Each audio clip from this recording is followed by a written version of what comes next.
आजकल सब लोग इस चीज से परेशान हैं कि वह कम उम्र में ही वृद्ध दिखाई देने लगते हैं। उनके सिर के बाल सफेद हो जाते हैं, चेहरे पर झुर्रियां आ जाती हैं, उन्हें विभिन्न प्रकार की बीमारियां हो जाती हैं, मोटापे के शिकार हो जाते हैं। तो आखिर इन सब की वजह क्या है और हम लंबे समय तक जवान कैसे रह सकते हैं? आज इस कहानी में आपको 100 साल तक जवान रहने का रहस्य पता चलेगा। एक समय की बात है, एक गुरुजी जो कि आयुर्वेद के बहुत बड़े झांता थे, वह अपने आश्रम में अपने शिष्यों को उपदेश दे रहे थे। तभी उनके पास एक नौजवान युवक आया। उसकी उम्र लगभग 19-20 साल थी, लेकिन कोई उसे देखकर यह नहीं कह सकता था कि इसकी उम्र 19-20 साल है, कि वह दिखने में लगभग 40-45 साल का लगता था। वह गुरु के पास आता है, उनसे बोलता है कि गुरुदेव, आपके बारे में बहुत सुना है। आपके पास ऐसा मंत्र है, इससे कोई भी व्यक्ति वापस युवा हो सकता है। मेरी उम्र अभी 20 साल है, लेकिन मेरे बाल सफेद हो गए हैं, चेहरे पर झुर्रियां आ गई हैं, मेरी त्वचा रुकी रुकी नजर आती है, किसी भी काम में मेरा मन नहीं लगता, मैं थका थका सा महसूस करता हूं, मुझे आलस आता है। हे गुरुवर, आप मेरी मदद कीजिए, अन्यथा मैं जल्दी ही इस दुनिया से विदा हो जाऊंगा। उस युवक की पूरी बात ध्यान से सुनने के बाद गुरु ने उससे कहा, मेरे पास ऐसा कोई मंत्र नहीं है, लेकिन हां, मेरे पास ऐसे नियम है जिन्हें अगर तुमने अपने जीवन में अपना लिया तो तुम लंबे समय तक जवान बने रहोगे।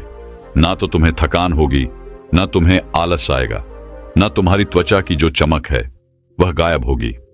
तुम्हारे शरीर में ऊर्जा का संचार होगा, तुम्हारा शरीर भी मजबूत होगा, तुम्हारे दिमाग की क्षमता बढ़ जाएगी और तुम 80 साल की उम्र में भी 30 साल के नजर आओगे।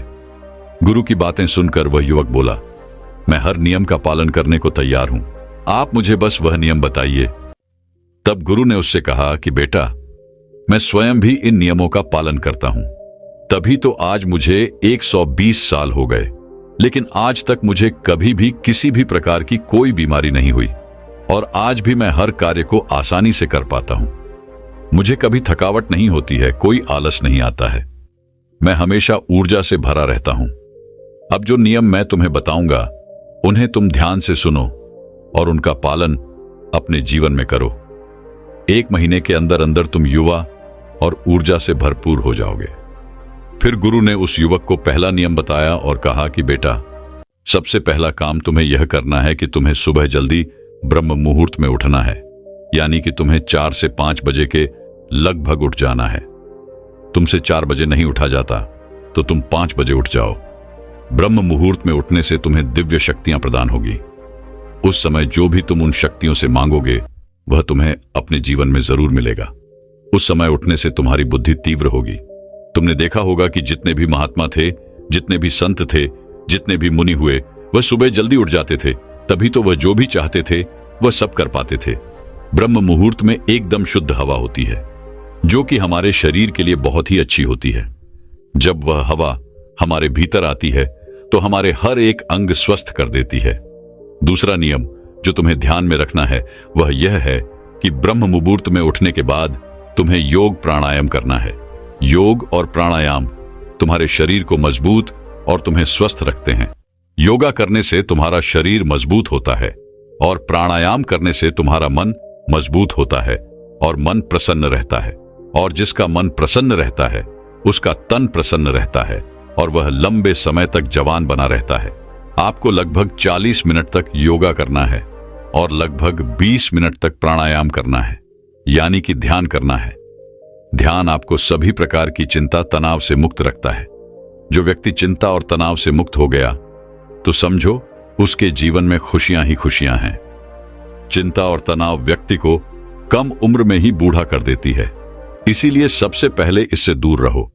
इसके बाद गुरु तीसरा नियम बताते हुए कहते हैं, योग और प्राणायाम करने के आधा घंटा बाद सूर्य देवता की धूप लो। ऐसा करने से आपके शरीर में एक भी शक्ति की कमी नहीं होगी। 80 साल की उम्र छूने के बाद भी तुम्हें कोई रोक नहीं पाएगा।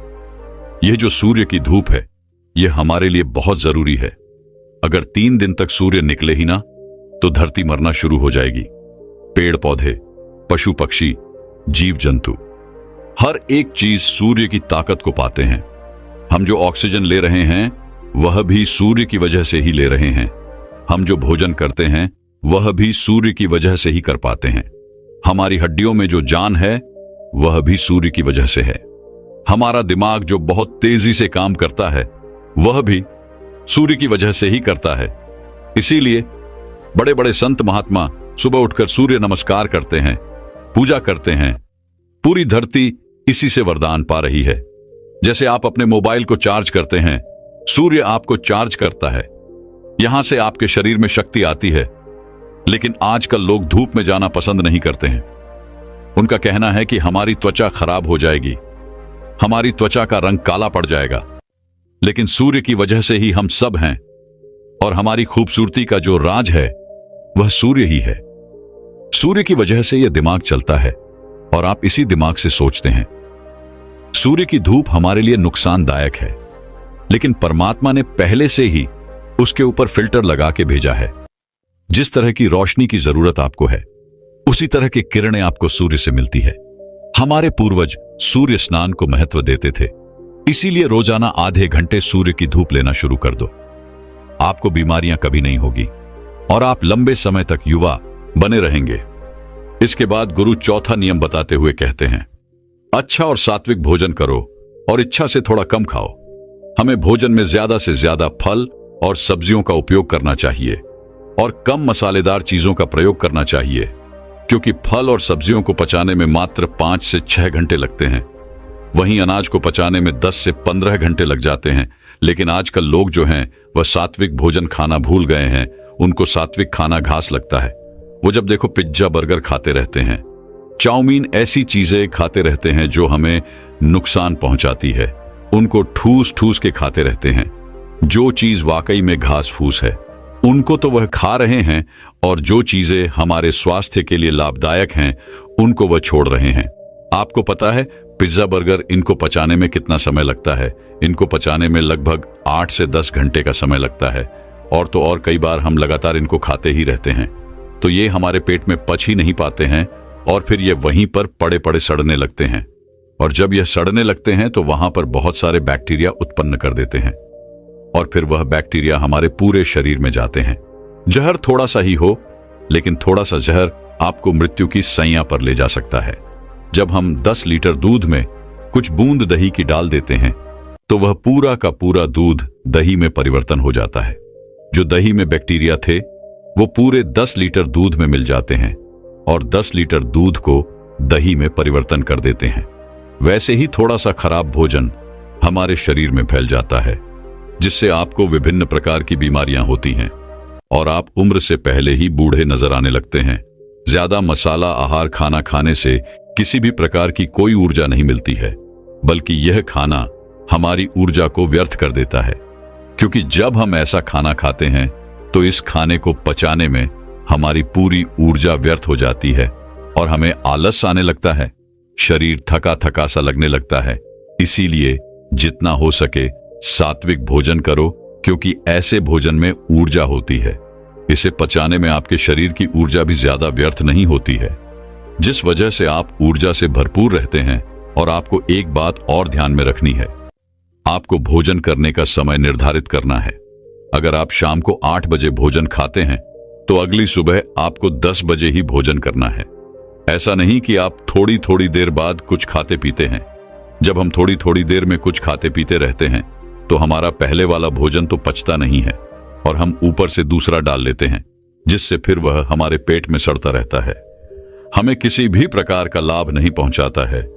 और इस बारे में तो मैंने पहले ही बता दिया कि जो भोजन सड़ता है उसका क्या होता है। इसीलिए भोजन करने के समय में अंतराल रखें। इससे आपका भोजन अच्छे से पच जाएगा और पेट में सड़ेगा भी नहीं। आपको भोजन उतना ही करना है जितने की आपको आवश्यकता हो। ऐसा नहीं कि आपका कोई मनपसंद भोजन है तो आप उसे ठूस ठूस कर खा लें। याद रखना बेटा, जितना कम खाओगे उतना लंबा खाओगे, यानी उतना लंबे समय तक खा पाओगे। सड़ा गला भोजन करोगे, यानी कि पिज्जा बर्गर खाओगे, मसालेदार चीजें खाओगे तो जल्दी बूढ़े हो जाओगे और मर जाओगे। लेकिन फल सब्जियां और सात्विक भोजन करोगे तो लंबे समय तक जीवित रहोगे और जवान रहोगे। फिर गुरु 5वां नियम बताते हुए कहते हैं कि बेटा, यह नियम बहुत महत्वपूर्ण है, इसे ध्यान से सुनो। हमारे शरीर में 3 तरह के दोष होते हैं, वात, पित्त और कफ। जब वात बिगड़ता है तो शरीर में 80 से ज्यादा रोग होते हैं। जब पित्त बिगड़ता है तो शरीर में 46 से 50 रोग होते हैं। और जब कफ बिगड़ जाता है तो शरीर में 26 नए रोग आते हैं। और जब वात, पित्त और कफ तीनों बिगड़ जाते हैं तो शरीर में 148 रोग आते हैं। यानी सर्दी जुकाम से लेकर कैंसर तक के सभी रोग आ जाते हैं। और जिसके शरीर में रोग रहते हैं वह तो जवान नहीं रह सकता है, लेकिन आपको इन तीनों दोषों से दूर रहना है। तो इस नियम को ध्यान से सुनो। आपको खाना खाने के बाद तुरंत पानी नहीं पीना है। अक्सर लोग खाना खाते ही पानी पी लेते हैं और कुछ तो खाना खाने नहीं बैठते, उससे पहले भी पानी पिएंगे और खाना खाने के तुरंत बाद भी पानी पिएंगे। और कुछ तो ऐसे हैं कि एक निवाला खाने का और एक निवाला पानी का पीते हैं। लेकिन ये सभी तरीके गलत हैं, क्योंकि महर्षि भट्ट कहते हैं कि भोजन करने के तुरंत बाद पानी पीना मतलब जहर को पीना है। इसीलिए कभी भी खाना खाने के तुरंत बाद पानी नहीं पीना चाहिए, क्योंकि जब हम खाना खाते हैं तो वो खाना हमारे पेट में जाकर एक जगह इकट्ठा हो जाता है, जिसे जठर कहते हैं। आपके पेट में नाभि के लेफ्ट साइड में एक जठर होता है। आप जितना भी खाना खाते हैं, रोटी, चावल, सब्जी, दूध, ये सभी वहां पर जाकर इकट्ठा हो जाता है। अब जठर में जैसे ही खाना इकट्ठा होता है तो उसमें आग जलती है और उस आग को कहते हैं जठरा अग्नि। और वो अग्नि खाने को पचाती है। वो अग्नि खाने को ऐसे पचाती है जैसे रसोई घर में अग्नि खाने को पकाती है।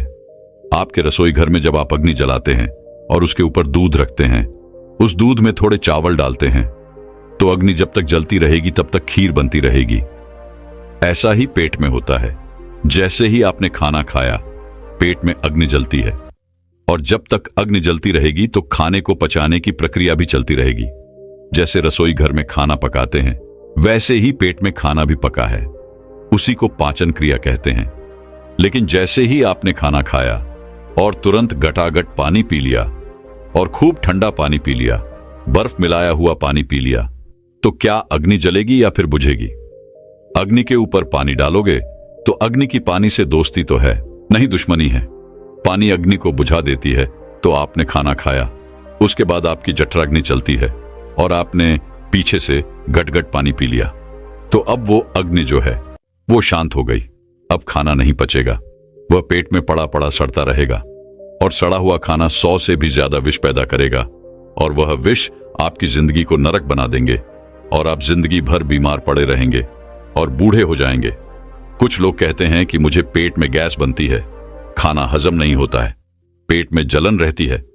लेकिन ये सभी बीमारियां खाने के ना पचने की वजह से नहीं होती है, बल्कि खाना खाने के तुरंत बाद पानी पीने से होती है। अगर आपको पानी पीना है तो खाना खाने के 1 घंटे बाद पानी पीना चाहिए और खाना खाने के 40 मिनट पहले। आप जितना चाहें उतना पानी पी सकते हैं, लेकिन खाना खाने से पहले और खाना खाने के बाद तुरंत आपको पानी नहीं पीना है, क्योंकि 1 घंटे के अंदर अंदर आपकी जठराग्नि उस खाने को पचा देती है। उसके बाद आप पानी पी सकते हैं। फिर गुरु उस युवक को कहते हैं कि बेटा, आप खाना खाने के बाद पानी तो नहीं पी सकते हैं, लेकिन हाँ, आप खाना खाने के बाद फलों का रस, दही या दूध पी सकते हैं। आप सुबह फलों का रस ले सकते हैं, दोपहर में दही या लस्सी पी सकते हैं और रात्रि के भोजन के पश्चात आप दूध भी पी सकते हैं। आपके वात, पित्त, कफ तीनों इस छोटे से नियम से संतुलन रहेंगे। इसके बाद गुरु ने उस युवक से कहा कि बेटा, जब भी पानी को पियो तो हमेशा घूंट घूंट करके पियो। एक साथ पानी पीना बहुत गलत है, क्योंकि जब हम घुट घुट करके पानी पीते हैं तो मुंह की लार पानी के साथ मिलकर पेट के अंदर जाती है, और ये जो मुंह की लार होती है वह क्षारीय होती है और पेट में हमेशा अम्ल बनता रहता है जब हम पानी पीते हैं। और मुंह की लार उसके साथ अंदर जाती है और वह अम्ल के साथ मिल जाती है, जिससे व्यक्ति के पेट का जो अम्ल है वह नष्ट हो जाता है। उसे एसिडिटी नहीं होती है, पेट में जलन नहीं होती है, उसे गैस भी नहीं बनती है, और साथ ही साथ रक्त में अम्लता नहीं होती है। और जिनके रक्त में अम्लता नहीं होती है उनका वात, पित्त और कफ तीनों का हमेशा संतुलन बना रहता है। इसीलिए हमेशा घुट घुट करके 5, इसके बाद वह दूसरी बूंद पानी की उठाती है और उसे भी पी जाती है। इसी तरह कुत्ता, बिल्ली, शेर, जितने भी जीव जंतु हैं वो भी घूंट घूंट करके, चाट चाट के पानी को पीते हैं। इसलिए कभी भी पक्षी या जानवर को कोई डायबिटीज नहीं होती है, कोई आर्थराइटिस नहीं होता है, कोई पक्षी ओवरवेट नहीं होता है, वो सब स्वस्थ रहते हैं। लेकिन उन पशु पक्षियों को ये कौन सिखाता है? वह अपने जन्म से ही ये ज्ञान सीख के आते हैं। उनका कोई गुरु नहीं होता है, उनका कोई विद्यालय नहीं होता है, उनके कोई प्रशिक्षण शिविर नहीं है। फिर भी उन्हें इतनी अक्ल है कि वह पानी को घुट घुट करके पीते हैं। और हम मनुष्य जिनके इतने गुरु हैं, इतने विद्यालय हैं, इतने शिक्षक हैं, सिखाने वाले हैं, और हम मूर्ख के मूर्ख हैं, घटाघट पानी को पीते रहते हैं। फिर गुरु उस युवक से कहते हैं कि चाहे कितनी भी प्यास क्यों न लगे, लेकिन कभी भी ठंडा पानी नहीं पीना चाहिए, क्योंकि हमारा पेट वो गर्म रहता है। और जब हम ठंडा पानी पीते हैं तो हमारे पेट में झगड़ा शुरू हो जाता है। या तो पेट पानी को गर्म करें या फिर पानी पेट को ठंडा करें। और अगर पानी ने पेट को ठंडा कर दिया तो पेट के ठंडे होते ही आपका हृदय ठंडा हो जाएगा। हृदय के ठंडे होते ही मस्तिष्क ठंडा हो जाएगा। मस्तिष्क के ठंडे होते ही आदमी ठंडा, और आदमी के ठंडे होते ही राम नाम सत्य हो जाता है। अगर आपको ठंडा पानी पीना है तो आप मिट्टी के घड़े का ठंडा पानी पी सकते हैं। इसके बाद गुरु उस युवक को छठा नियम बताते हुए कहते हैं कि जीवन में हर तरीके के नशे से दूर रहो, चाहे फिर वह बीड़ी हो, सिगरेट हो, तंबाकू, शराब। ये सब चीजें आपके शरीर में जहर का काम करती हैं। ये आपके शरीर को अंदर से धीरे धीरे खोखला करती रहती है। जैसे दीमक एक पेड़ को अंदर से खोखला करती है। वो पेड़ बाहर से तो बहुत सुंदर दिखाई पड़ता है, लेकिन अंदर ही अंदर वो कमजोर हो जाता है। फिर एक दिन हवा के झोंके के साथ वह गिर जाता है। वैसे ये सारी चीजें वह हमें अंदर से कमजोर बनाती है, और फिर एक दिन यह आपको समाप्त कर देती है। इसीलिए जितना हो सके नशीले चीजों से दूर रहो। फिर गुरु उस युवक को कहते हैं कि बेटा, अगर तुमने इन 6 नियमों का पालन 1 महीने तक भी कर लिया तो 1 महीने के अंदर ही तुम्हें तुम्हारे भीतर परिवर्तन दिखना शुरू हो जाएगा, और कुछ ही दिनों में तुम स्वस्थ और जवान हो जाओगे, और हमेशा जवान बने रहोगे। चेहरे की चमक आसानी से और सरल तरीके से कैसे बढ़ानी है, इस विषय पर दोस्तों अब अगली कहानी की शुरुआत करते हैं। एक बार एक नवयुवक एक गुरु के पास जाता है। वह गुरु आयुर्वेद के बहुत बड़े जाता थे। वह युवक उनके पास आकर रोने लगता है। उसने अपना चेहरा एक कपड़े से बांध रखा था। जब गुरु ने उसे रोते हुए देखा तो उससे पूछा कि बेटा क्या हुआ, तुम क्यों रो रहे हो, और तुमने अपना चेहरा ऐसे क्यों बांध रखा है? तब उस युवक ने रोते हुए कहा, मैंने अपने आप को सुंदर दिखाने के लिए अपने चेहरे पर बहुत सारी चीजों का प्रयोग किया, लेकिन फिर भी मेरे चेहरे पर निखार नहीं आया, बल्कि मेरा चेहरा वह पहले से और भी ज्यादा खराब हो गया। अब तो मुझे खुद को ही अपना चेहरा बुरा लगता है। जिन जिन लोगों ने मुझे जो जो बताया मैंने वो सब कुछ करके देख लिया, लेकिन मेरे चेहरे की चमक वह बिल्कुल खत्म हो गई। चेहरे पर काले काले धब्बे हो गए, फोड़े निकल आए। गुरुदेव, मैंने आपके बारे में बहुत सुना है। आप मेरी समस्या का समाधान कीजिए और मुझे कुछ ऐसा उपाय बताइए जिससे मेरा चेहरा ठीक हो सके और उस पर चमक आ सके। युवक की बात सुनकर गुरु ने कहा कि बेटा, भगवान ने हमें जैसा रंग रूप दिया है वह हम सभी के लिए बहुत अच्छा है। तुमने अधिक सुंदर दिखने के चक्कर में अपने चेहरे को बिगाड़ लिया है, जबकि सुंदरता तो अपने आप में झलकती है। फिर गुरु उसे कहते हैं कि बेटा, अब जो मैं तुम्हें बताऊंगा तुम उन नियमों का पालन करना, और आज मैं तुम्हें 2 ऐसे फेस पैक के बारे में बताऊंगा जिसे अगर तुम अपने चेहरे पर लगाओगे तो तुम्हें 1 दिन में ही उसका असर नजर आएगा। 7 दिन में तुम्हारा चेहरा बिल्कुल ठीक हो जाएगा और तुम्हारे चेहरे पर एक अलग ही निखार आएगा। और मेरे द्वारा बताए गए नियमों का अगर तुम पालन करते हो तो तुम्हारा चेहरा कभी भी भविष्य में खराब नहीं होगा और तुम वृद्धावस्था में भी युवा नजर आओगे।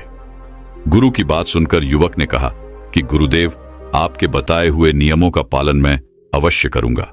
फिर गुरु उसी वक्त से कहते हैं कि बेटा, जैसे एक पेड़ को कीटाणुओं से बचाने के लिए हम उसके ऊपर बाहर से दवाई छिड़कते हैं और उसे विकसित करने के लिए उसमें पानी डालते हैं, खाद डालते हैं ताकि वो पेड़ अच्छे से फल फूल दे सके, लेकिन क्या बाहरी देखभाल करने से वो पेड़ हमें फल फूल दे सकता है?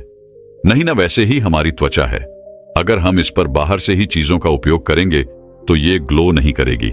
इसके लिए हमें इसकी अंदर से देखभाल करने की आवश्यकता है। जैसे हम पेड़ की जड़ में खाद और पानी डालते हैं, वैसे ही हमें अपने शरीर के अंदर ऐसे पोषक तत्वों को डालना है जो हमारी त्वचा के ऊपर निखार लाएं, चमक लाएं। फिर गुरु उस युवक से कहते हैं कि बेटा, सबसे पहले तुम यह समझो कि तुम्हें किन नियमों का पालन करना है जिससे कि तुम्हारा चेहरा वृद्धावस्था में भी जवान रहे। फिर गुरु उस युवक से कहते हैं कि बेटा, सबसे पहली चीज जो तुम्हें ध्यान रखनी है वह यह है कि तुम्हारा पाचन तंत्र अच्छा होना चाहिए, क्योंकि जब भी आप किसी चीज का प्रयोग अपनी त्वचा पर बाहर से करते हो, चाहे वो चीज अच्छी हो, आयुर्वेदिक हो, लेकिन वह केवल आपके शरीर की ऊपरी सतह को ही प्रभावित करती है। अंदरूनी सतह पर वह कोई कार्य नहीं करती है। आपकी त्वचा की 3 सतह होती है। जब आप त्वचा के ऊपर कुछ लगाते हैं तो केवल एक सतह प्रभावित होती है, दूसरी ओर तीसरी सतह पर इसका कोई प्रभाव नहीं पड़ता है। लेकिन जब आप कुछ पोषक तत्व खाते हैं और वो आपके शरीर में जाते हैं तो आपकी तीनों सतह प्रभावित होती है। लेकिन अगर आपका पाचन तंत्र खराब है तो आप जो भी खा रहे हैं वो पोषक तत्व ठीक तरीके से आपके शरीर को नहीं लगेंगे। फिर चाहे आप कितना भी अच्छा भोजन क्यों ना कर लें, लेकिन वो आपकी त्वचा को मिल ही नहीं पाएंगे, जिससे कि आपके चेहरे पर उसके प्रभाव दिखेंगे। पाचन तंत्र की खराबी होने पर चेहरे पर फोड़े निकल आते हैं। इसीलिए सबसे पहले आपको यह ध्यान में रखना है कि आपका पाचन तंत्र ठीक रहे। फिर गुरु उस युवक से कहते हैं कि बेटा, दूसरी बात जो तुम्हें ध्यान में रखनी है वो ये है कि तुम्हारा शरीर अंदर से साफ रहना चाहिए, क्योंकि जब हमारे शरीर में विष बढ़ जाता है तो किसी ना किसी माध्यम से वह बाहर निकलने का प्रयास तो करता है। फिर चाहे बहुत सारे कील मुहासे आपके चेहरे पर हों या फिर आपकी स्किन पर खुजली हो, अलग अलग प्रकार की स्किन की समस्या आपको हो सकती है। यहां तक कि त्वचा बेजान होना भी शुरू हो जाती है, झुर्रियां पड़ना शुरू हो जाती है। अगर शरीर में विष है तो उसका सीधा प्रभाव आपकी त्वचा पर दिखाई पड़ता है। तो इसीलिए जरूरी है कि आप अधिक जल पिएंगे, क्योंकि जब आप अधिक जल पिएंगे तो आप हाइड्रेटेड रहेंगे। इससे आपकी त्वचा में जितने भी ड्राइनेस है वो खत्म होगी और त्वचा अच्छी रहेगी। दूसरे स्थान पर आपको अधिक मात्रा में फलों का सेवन करना है और जूस का प्रयोग करना है, और हफ्ते में 1 दिन आपको अन्न नहीं खाना है, क्योंकि अन्न आपकी आंतों में जाकर चिपक जाता है। लेकिन जब आप फल सब्जियों और जूस का आप सेवन करते हैं तो वह आपके शरीर में सफाई का काम करते हैं और आपके शरीर में पोषक तत्वों की पूर्ति करते हैं। इसीलिए आपको प्रतिदिन फलों का उपयोग करना है और हफ्ते में 1 दिन ऐसा रखना है जिसमें आपको फलों के रस का ही सेवन करना है और अन्य बिल्कुल नहीं खाना है। इससे आपका शरीर अंदर से बिल्कुल साफ हो जाएगा। और अगर आपके शरीर के अंदर पित्त की मात्रा बढ़ी हुई है, एसिड बढ़ा हुआ है, तो वह भी कम हो जाएगा, क्योंकि पित्त का सीधा प्रभाव हमारी त्वचा पर पड़ता है। इसीलिए जब आप उन चीजों को ज्यादा ग्रहण करते हैं जो पक्की हुई नहीं है, जिससे प्रकृति से सीधा प्राप्त किया है, तो वह आपकी त्वचा पर सीधा और बहुत अच्छा प्रभाव डालेगी। आपकी त्वचा अंदर से निकलती है।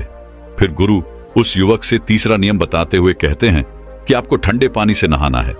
ठंडे पानी का मतलब यह नहीं है कि आप बर्फ वाले पानी से नहाएं, आपको ताजे पानी से नहाना है बेटा। जितने भी ऋषि मुनि थे वो तालाब सरोवर के जल स्नान करते थे, क्योंकि वो जल ताजा रहता है। आपको भी ताजे जल से नहाना है, कभी भी पानी को गर्म करके नहीं नहाना है। जब आप ताजे पानी स्नान करते हैं तो इससे आपका रक्त प्रवाह बहुत ही अच्छी तरीके से कार्य करता है और आपको नींद भी अच्छी आती है। जितना भी तनाव आपके शरीर के अंदर है वो बिल्कुल खत्म हो जाता है। यह आपकी त्वचा को अंदर से निखारता है, और जब आपकी त्वचा अंदर से निखरती है तो बाहर अपने आप ही उस पर चमक आना शुरू हो जाती है। फिर गुरु चौथा नियम बताते हुए कहते हैं कि बेटा, तुम्हारा मानसिक स्वास्थ्य और नींद, ये दोनों चीजें आपको ठीक रखनी है। अब तुम पहले नींद के बारे में समझो।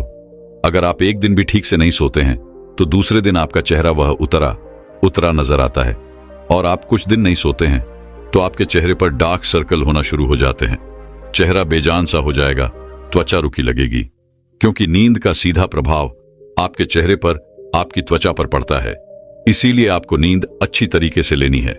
आपको फोन का प्रयोग कम से कम करना है। सोने के 1 घंटे पहले फोन को साइड में रख देना है। नींद को अच्छा करने के लिए आप आयुर्वेदिक औषधि का आश्वासन ले सकते हैं, जो आपकी नींद को अच्छा करती है। आपकी चिंता आपके तनाव स्तर को कम करती है। अश्वगंधा का प्रयोग आपको सोने के 1 घंटे पहले करना है। आपको 1 चम्मच की मात्रा में इसका प्रयोग करना है। फिर गुरु उस युवक को 5 माध्यम बताते हुए कहते हैं कि बेटा, यह नियम बहुत जरूरी है।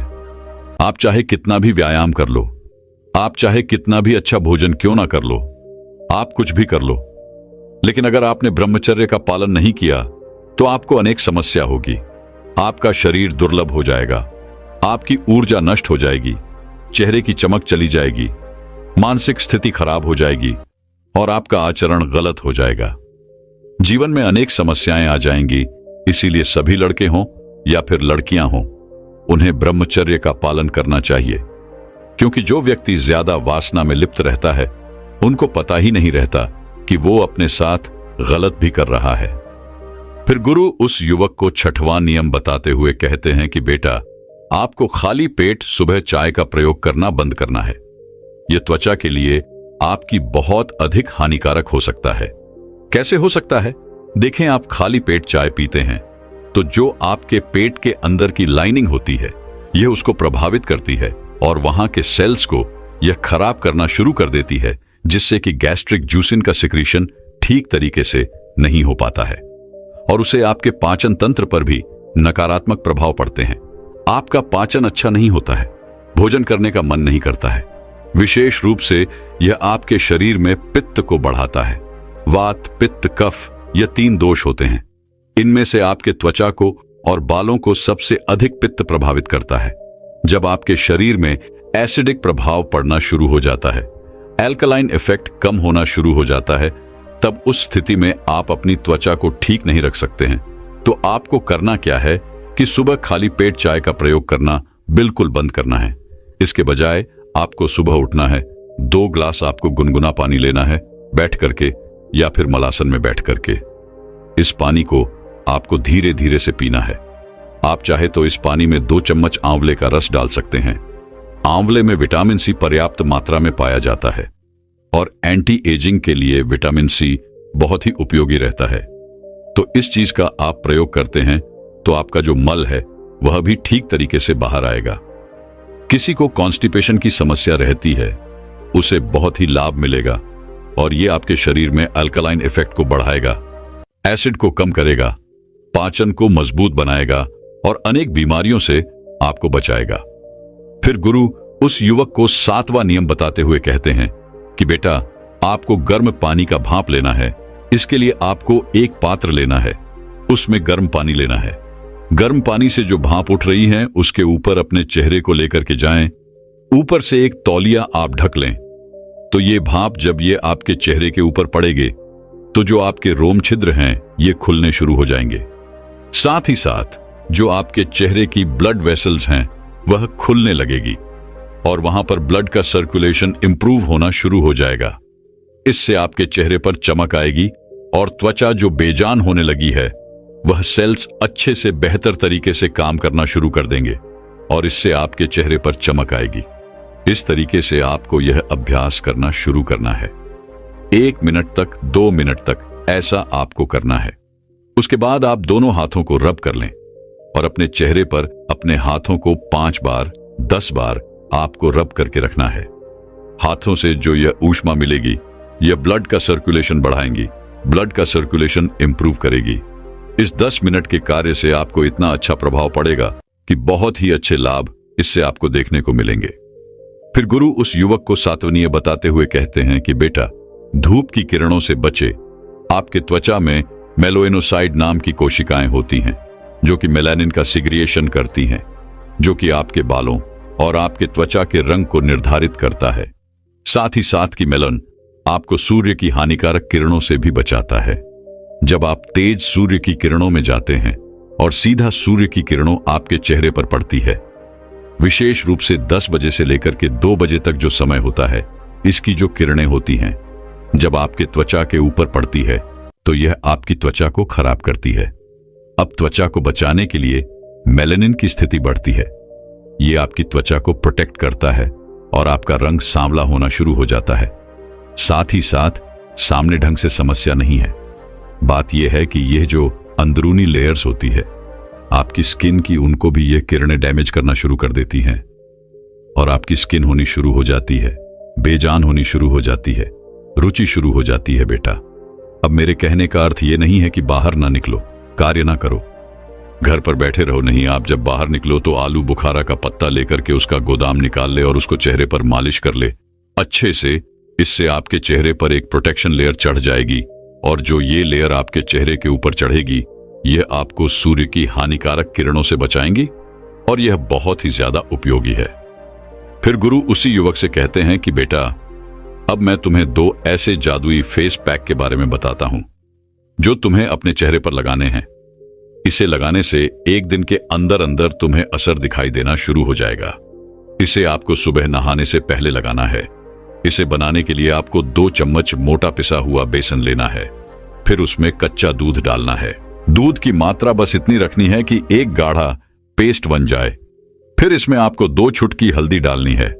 सभी चीजों को अच्छे से मिलाना है और आपका जादुई पैक तैयार हो गया। इसे आपको अपने चेहरे पर मसाज करते हुए लगाना है। मसाज आपके रक्त संचार को बढ़ाता है, आपके फेस के डेड सेल्स को निकालता है, जिससे आपकी स्किन व्रत करना शुरू कर देती है। 5 मिनट आपको मसाज करना है। फिर इसे 10 से 15 मिनट तक सूखने के लिए छोड़ देना है। इसके बाद आपको चेहरे को धो लेना है। इसके बाद आपको किसी भी साबुन या फेस वॉश का प्रयोग नहीं करना है। फिर गुरु उस युवक को 8वां नियम बताते हुए कहते हैं कि बेटा, आपको सोने से पहले रात को दूध की मलाई ले लेनी है। अब चाहे गाय का दूध हो चाहे भैंस का दूध हो, मलाई का कार्य है आपकी त्वचा को मॉइस्चराइज करना और रूखापन खत्म करना। यह आपके त्वचा में एक जान डाल देगी और चमकानी शुरू हो जाएगी। इसका प्रभाव बहुत अच्छा मिलेगा। तो आपको सोने से पहले इसको भी इतना ज्यादा नहीं लगाना है, बस थोड़ा सा लेकर के मैसाज करना शुरू कर देना है और चेहरे के ऊपर बस एक हल्का सा दिखाई दे कि जैसे आपने ओली चीज कुछ लगाई है, लेकिन आपको बहुत ज्यादा ऐसा नहीं कि मलाई दिखाई दे रही है, वो पूरी आपकी त्वचा में अब्सॉर्ब हो जाए। इतना आपको मालिश करनी है, थोड़ी मात्रा में लगाना है। इसको लगा करके आप सो जाएं और सुबह उठ करके चेहरे को साफ करने के लिए फिर से उसी लेट का आपको प्रयोग करना है। बस यही रूटीन आप 15 दिन फॉलो करके देखें। 15-20 दिन में आपको बहुत लाभ देखने को मिलेंगे। अब दूसरे फेस पैक को बनाने के लिए तुम्हें जिन चीजों की आवश्यकता है उसमें पहली चीज है शहद। शहद में बहुत सारे एंटीऑक्सीडेंट्स होते हैं जो कि त्वचा को खूबसूरत और जवान बनाए रखते हैं और साथ ही साथ ये आपके रंग को भी साफ करता है और स्किन में मॉइस्चर भी पैदा करता है। दूसरी चीज है नींबू। नींबू में विटामिन सी होता है जो कि एक ऐसा तत्व है जो स्किन की ब्राइटनेस को कम करता है, आपके रंग को निखारता है। एक विटामिन सी स्किन की पिगमेंटेशन को कम करता है और त्वचा के अंदर इवन टोन को प्रमोट करता है। जब आप अपनी ये त्वचा पर नींबू लगाते हैं तो आपका चेहरा चमक उठता है, चेहरे पर एक अलग ही प्रकार का निखार आता है। तीसरी चीज है पपीता। पपीता भी स्किन के लिए बेहद फायदेमंद है। इसमें पपी नाम का एक एंजाइम होता है जो कि प्राकृतिक तरीके से काम करता है, यानी ये आपकी त्वचा के अंदर जितनी भी डेड सेल्स होती है उनको खत्म करता है और त्वचा को निखारता है, जिससे त्वचा जवान नजर आती है। चौथी चीज है मुल्तानी मिट्टी। मुल्तानी मिट्टी एक प्राकृतिक पदार्थ है जो कि आपकी त्वचा से गंदगी को, एक्स्ट्रा तेल को खींच कर बाहर निकाल देती है, जिससे त्वचा साफ होती है और त्वचा चमकदार दिखाई देती है और दावे तुलसी होने की शिकायत खत्म हो जाती है। फिर गुरु उस युवक से कहते हैं कि बेटा, अब तुम यह समझो कि इस फेस पैक को तुम्हें तैयार कैसे करना है। इसके बारे में तुम समझो। तुम्हें एक पपीते का बड़ा सा टुकड़ा लेना है और उसका छिलका उतार कर उसको छोटा करके अच्छे से आटे की तरह मल लेना है, जिससे कि अच्छी तरीके से उसका पेस्ट बन जाएगा। इसके बाद आपको 1 चम्मच शहद डालनी है और फिर इसमें 1 चम्मच नींबू का रस डालना है। नींबू का रस आपकी त्वचा पर चमक लाएगा। फिर इसमें 1 चम्मच मुल्तानी मिट्टी मिला देनी है, जिससे कि यह आपकी त्वचा की गंदगी को बाहर निकाल देगा। अब इन चारों चीजों को अच्छी तरीके से मिला लेना है, जिससे एक पेस्ट बनकर तैयार हो जाएगा। इस पेस्ट को लगाने से पहले आप अपने चेहरे को अच्छी तरीके से साफ कर लें। चेहरे को सूखने के बाद इस पेस्ट को अपनी उंगलियों के सहारे अपने चेहरे पर अच्छी तरीके से लगाएं और इसके बाद 20 से 30 मिनट तक इसे लगा रहने दें। जब यह सूख जाए फिर इसे गुनगुने पानी से धो लें। इसे लगाने के बाद आपकी त्वचा पर एक अलग ही प्रकार का निखार आएगा और आपका चेहरा चमक उठेगा, जो न ही किसी बीज से चमकता है और ना ही फेशियल से चमकता है, ना ही किसी स्क्रीन से चमकता है। फिर गुरु उस युवक से कहते हैं कि बेटा, हमारी त्वचा बहुत ही कोमल होती है, इसीलिए इस पर किसी भी तरह का केमिकल प्रोडक्ट इस्तेमाल नहीं करना चाहिए, क्योंकि इससे कभी कभार गंभीर बीमारियां हो सकती हैं। बहुत से लोगों को स्किन कैंसर हो जाता है, इसीलिए प्रकृति से प्राप्त चीजों का ही इस्तेमाल करें, क्योंकि यह आपकी त्वचा को किसी भी तरह का कोई नुकसान नहीं पहुंचाती है और आपके लिए बिल्कुल सही रहती है। तो बस इतना सा आपको करना है, वह नियम जो हमने बताए वह आप अवश्य प्रेम करें और फिर आप 20 दिन के बाद आकर के साझा भी करें अपना अनुभव कि क्या आपको आपकी त्वचा के ऊपर प्रभाव देखने को मिले हैं। जिन भी व्यक्तियों ने इस तरीके से इन नियमों का पालन किया और इस प्रयोग को किया है, बहुत अच्छे लाभ मिले हैं और अनेक वजह से संबंधित समस्याएं भी समाप्त हो गई हैं। तो यह सरल, प्राकृतिक और उपयोगी प्रयोग है। इसको आप यह नहीं कि 15-20 दिन ही, इसको आप निरंतर चाहे साल भर तक प्रयोग करें। लाभ ही है, हानि कुछ नहीं है। ऐसे ही चीजों का हमें प्रयोग करना है और अपने स्वास्थ्य को हर तरीके से हमें बेहतर बनाना है। यही हमारा उद्देश्य है। दोस्तों, मैं उम्मीद करता हूं कि यह कहानी सुनने से आपके जीवन में अच्छे बदलाव आए होंगे। आपको इस वीडियो से क्या सीखने मिला, ये कमेंट करके जरूर बताएं और अपने परिवार, औरत, सिंगल दोस्त या आपके करीब इंसान के साथ ये कहानी शेयर करके उन्हें भी इस ज्ञान से परिचित करवाएं। बाकी अगर आपको ये वीडियो दिल से अच्छी लगी हो तो ही इस वीडियो को लाइक कर देना और आपने अब तक इस चैनल को सब्सक्राइब न किया हो तो चैनल को सब्सक्राइब भी जरूर कर देना। आपका हर दिन शुभ हो और खुशियों से आपका जीवन भरा रहे। धन्यवाद। नमो बुद्धाय।